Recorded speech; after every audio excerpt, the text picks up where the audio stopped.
মাছকে পরিষ্কার করে পিস পিস করে কেটে নিয়েছি। প্রত্যেকটা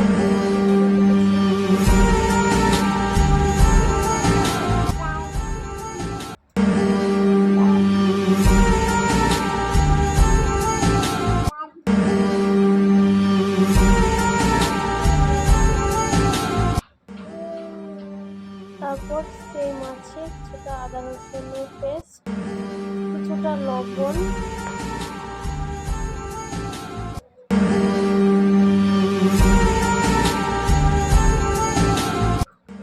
আর কিছুটা হলুদ গুঁড়ো দিয়ে